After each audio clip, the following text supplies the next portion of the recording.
All right, I don't know what time it is on your clock, but I know what I'm getting ready for. It is time for the Professional CISO podcast with David Malicoat.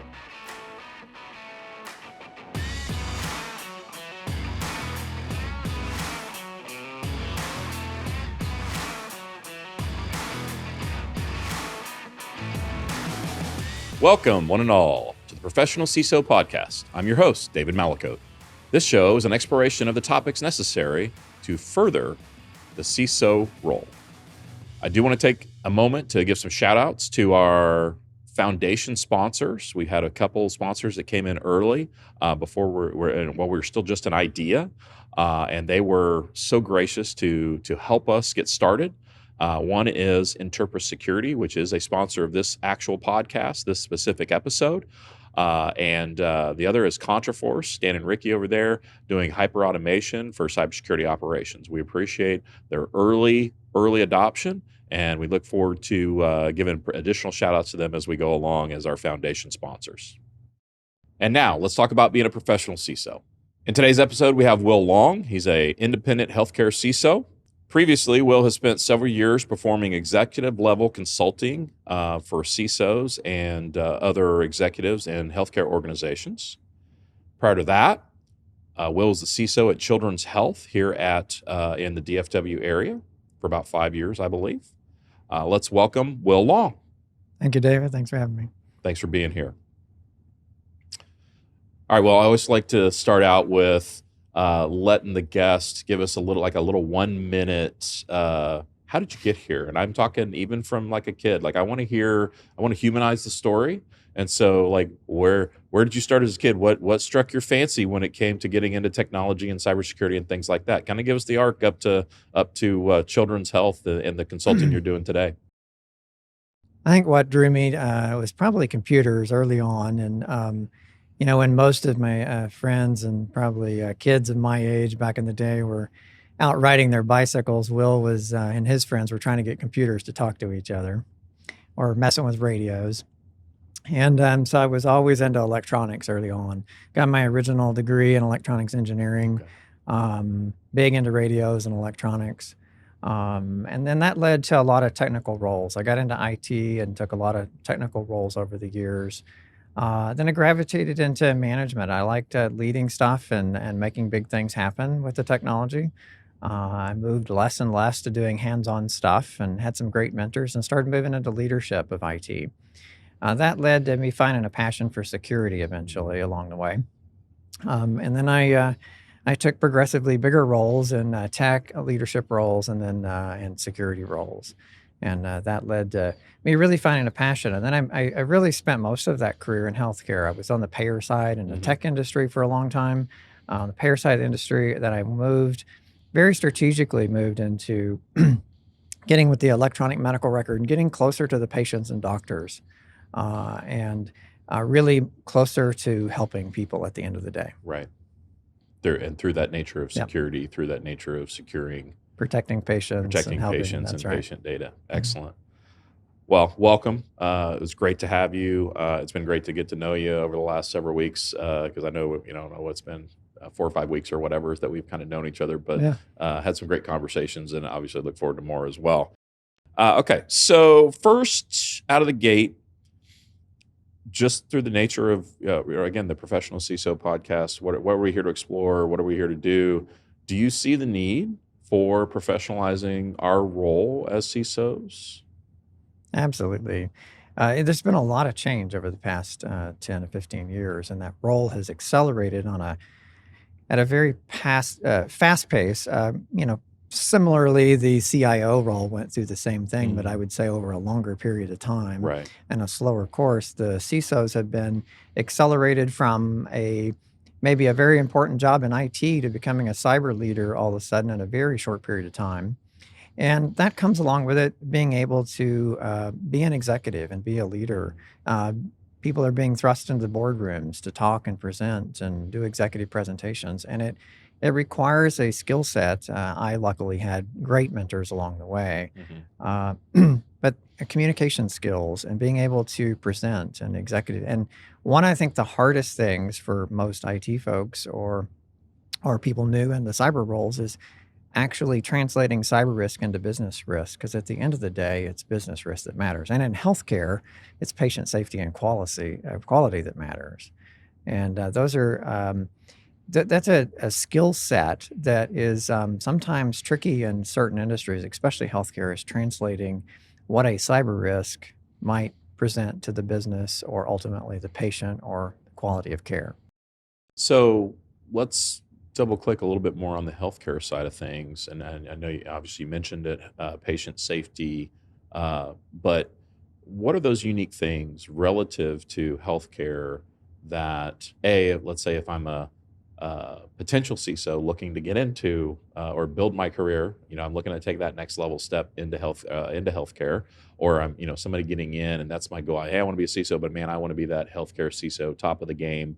What are some of the things they may or may not know or not see where they're sitting today that you as an experienced CISO would be able to guide them and tell them that they should be looking at as they move forward?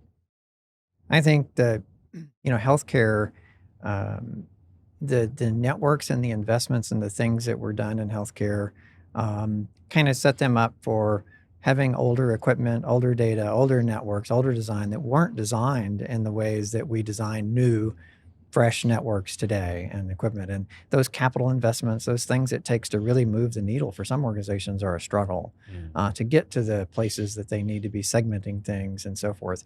But there's a lot of unique combinations of things that come together in healthcare, everything from medical devices to IoT to possibly having large flat networks that need to be consolidated to having so many different people and visitors. But some people didn't realize is in past lives, I've had to plug USB ports with little dongles in every device in every room of a hospital.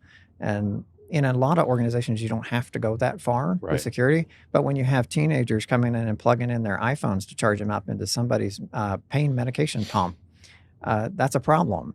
Right. So there's these unique challenges. Most businesses don't have thousands of people coming through the door bringing wireless devices every day. And you don't have people hanging off of tubes that are in pain or post-surgery or recovering from illnesses or cancer.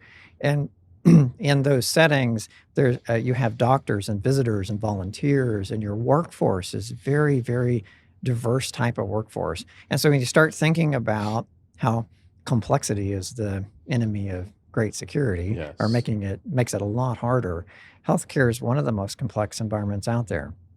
And so that makes it a huge challenge to really grapple the risk management side of it. So let's talk a little bit about as we're saying, CISOs, be an executive, talk on business terms. But as you spoke about all those things, all those challenges, and all that complexity, now I hear a bunch of different roles that I'm dealing with that I really wouldn't necessarily, right? So like my target would be a CEO that's got an MBA, right? Mhm. What about the folks that I say your peers, but your other stakeholders in an organization in healthcare that you're I say dealing with, that sounds a little strong, but that you have to perform stakeholder management on, those are different backgrounds, right? It's a very diverse group. Right. And so can you talk a little bit about like what you've seen in that realm, what you'd recommend to folks, maybe even some takeaways for folks that are in non-healthcare, where they would be able to utilize some of that stakeholder management that, obviously in that large diverse group that you may be able to give them some wisdom? In any organization, you have to be able to talk to the CFO and the CEO and the business leaders. In healthcare, it's even a larger, more diverse group of leaders. You got hospital leaders, you got nursing leaders, you got physician leaders, you got boards and committees, patient safety and quality leaders, and the list goes on and on. Supply chain leaders, for example, they're buying all of the equipment and things that are ending up on your network. You've got to be able to, medical device leaders and all of that. So there's a huge group of stakeholders in healthcare, and it's very diverse. And you need to be spending time understanding the business of healthcare, but you need to understand to be able to talk, and you need to be rounding on those leaders and understand their business. Because at the end of the day, you're protecting their business and keeping, I always just tell my teams, we're enabling the doctors and clinicians to do their job every day, right? By keeping the systems up, keeping ransomware out, keeping the system, avoiding downtime, right? Right. All of those things, those make it impossible for them to do their job. And we want to enable them to do their job so that they can protect those patients that are in the bed. And really being able to communicate with those different leaders, that takes, in healthcare, I think it's even more challenging because you have such a diverse group of backgrounds and skill sets. You know, in maybe a regular business, if you will, you might have some business leaders to talk to, but now we have to be able to talk to a nursing leader and understand nursing, or we have to understand patient safety and quality. And then the regulatory side of healthcare is incredibly complex, and you've got all the regulatory departments and people that you need to learn how to communicate with. So understanding how to communicate, rounding on them, spending time with them, and not just understanding the business, but understanding each one of those leaders and how to talk to them and how to talk to them in their business speak. Entering with acronyms and techno speak and cyber stuff, at the end of the day, that doesn't mean much to them, but you have to be the translator. So when I hear doctor, my brain immediately goes to ego. Yeah, that can happen. How do you manage? How do you approach that? I think it's pretty easy to address if you got to watch your lingo and how you're approaching it, but you've got to understand their business problems. You have to help them to enable to do their business better and faster and more efficiently, not impose things on them that make it harder. I can't tell you how many times I've been in a meeting trying to roll some kind of technology out when the physician or the clinician didn't really understand what we were trying to do because nobody had really very effectively communicated with them. And when they actually understood it, I've had a number of meetings where, oh, I get it now. This is not what I thought it was going to be. And we need to have that dialogue about what works best instead of just implementing security for security's sake. Right. Because we have to take the clinician's workflows, the patient flow, and everything from when the patient enters the building to when they're discharged, all of the different things that touch them, we have to enable those workflows. Right. Excellent. Yeah. I do have some experience in healthcare, and I found that teaming with these folks is very effective.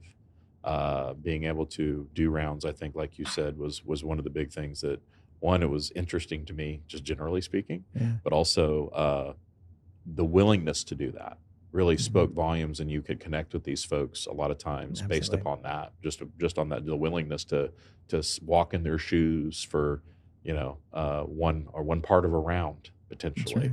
So it was pretty powerful. So yeah, I same experience, and obviously not nearly as much as you, but truly Some of the connection. Some of the best connections, just spending a few hours on one of the floors and working with the nurses and seeing their workflows and observing is very helpful. And I used to encourage, one of the things I always tell the CISOs is have a rounding plan. You've got to be rounding on these leaders. There's so many of them. There's so many departments. There's so many stakeholders. You got to understand their business problems. You got to understand how you could make their life easier, more efficient, and be enabling them. Because if they can see you as an enabler, you're going to be much more successful As a partner. Right? as a partner, Right. true partner. True partner. Agreed. I want to take a moment to talk about today's sponsor, Interpres Security. Interpres optimizes defenses to help CISOs and security teams focus on the threats that matter most and reduce their threat exposure. The Interpres Threat Exposure Management Platform analyzes the dynamic relationship between the defense surface, adversarial tactics, techniques, and procedures, and exploitable vulnerabilities that are likely to be used to attack an organization. With continuous monitoring, organizations know exactly how well they are prepared for existing and breaking events. To see Interpres in action and to learn how you can gain an unbiased view of your security posture and defend against the most relevant security threats and vulnerabilities, visit www.interpressecurity.com/HVM. We appreciate Interpres Security support as a foundation sponsor of the Professional CISO podcast. Check them out today. Okay, so we'll shift gears a little bit. So what's coming up in the future? What are these CISO, current healthcare CISOs or general CISOs, as well as next generation CISOs? What do we need to be looking at in the future from Will Long's perspective? I think there's several things on the horizon. Obviously, lots of talk about how AI is affecting healthcare. I think it's bringing new risks that everyone needs to be evaluating. And speaking of risks, I think we just have to move faster, and I think that's what we're all talking about in your series recently is Right. how we've seen how healthcare organizations have been breached or suffer ransomware just nearly constantly. It's almost in the news Yep. every week.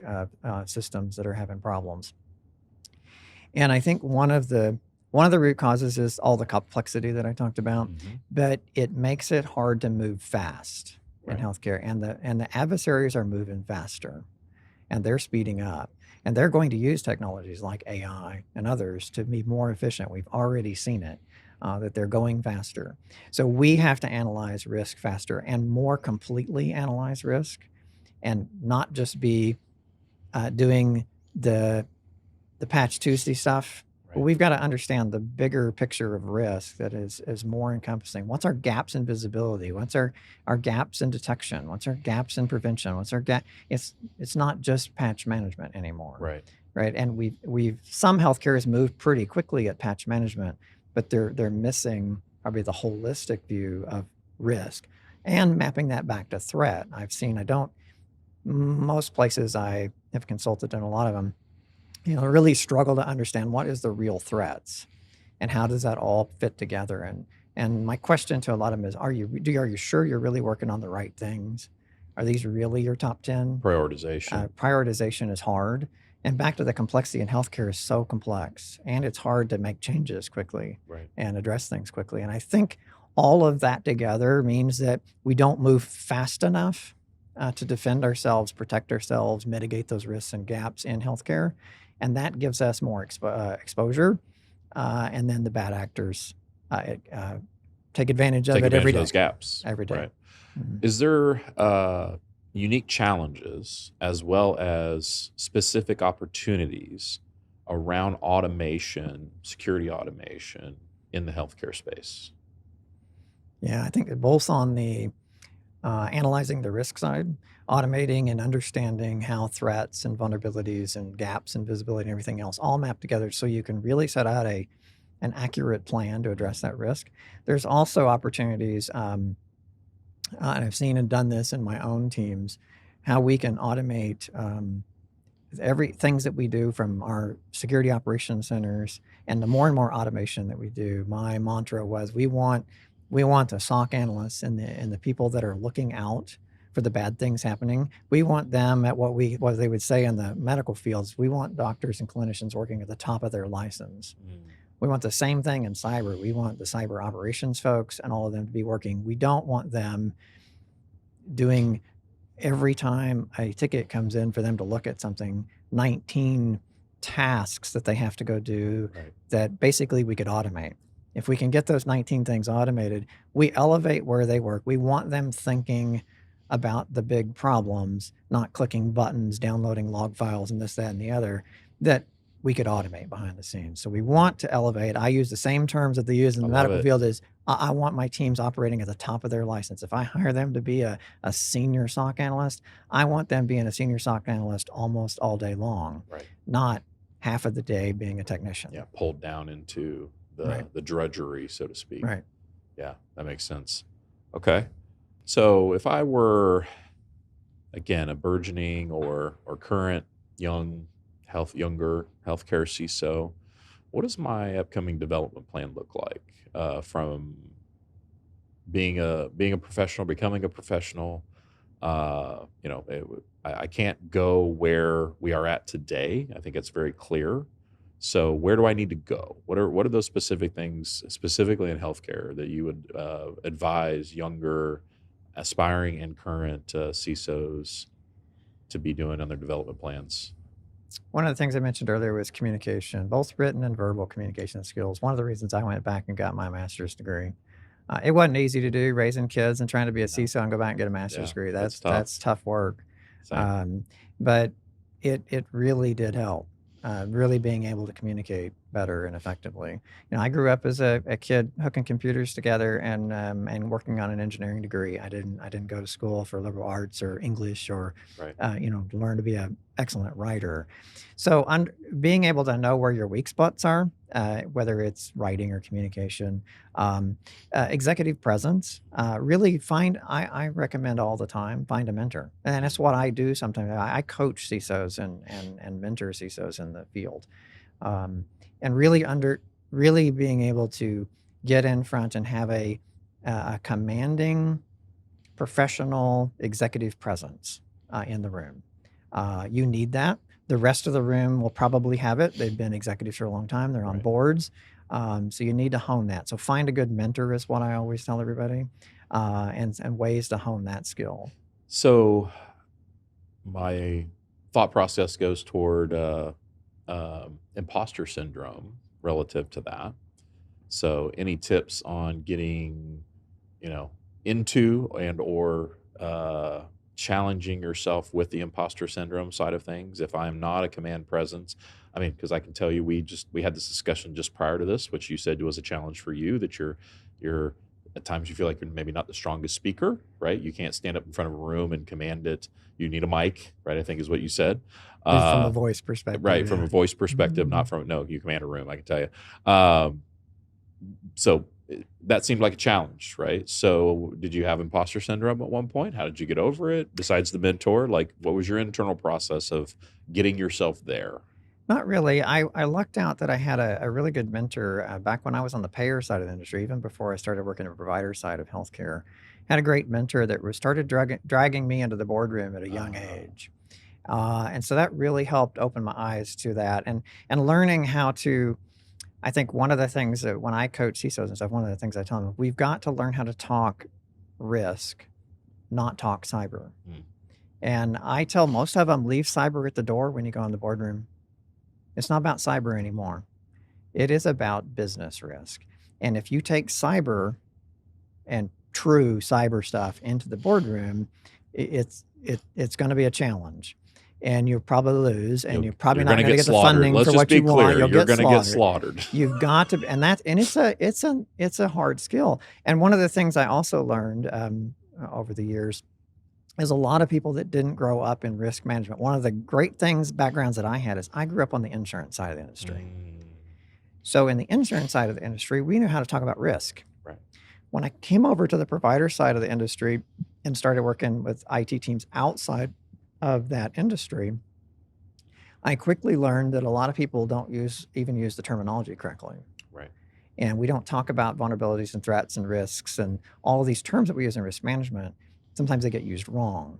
We call a vulnerability a risk when it's not.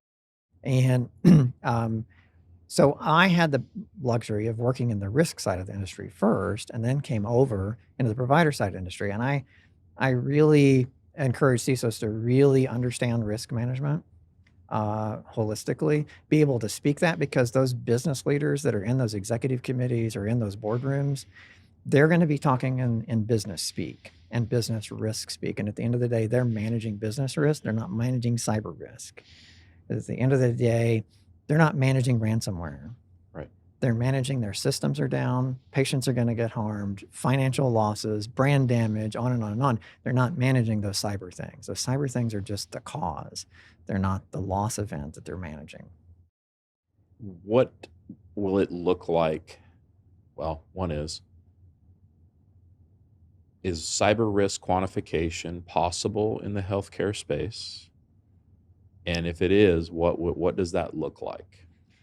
I say it's a little more complex in that space, but it is doable. You can calculate financial losses and outages and downtime and revenue lost per hour and all of those kinds of things. You can know what it's going to cost you to be down or harm be caused and so forth. You can get there. It is more complex in healthcare because there's so many different scenarios and things. And I think what makes it a challenge in healthcare, if we go back to all of that complexity, mapping all that complexity and change control, asset management, and all those things you have to do really well to understand how to calculate risk at the end is really complicated. So it is harder, but it's doable. Do you feel like it is or should be a healthcare CISO's role to do that?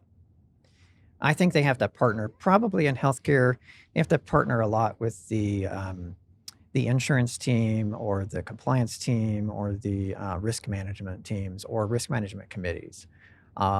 It's not all about usually, I don't think the CISO can do it in a vacuum and present and say, here's our risk management plan, if you will, and here's what the quantifications of all it is. Right. And there has to be a partnership with several teams usually to get there.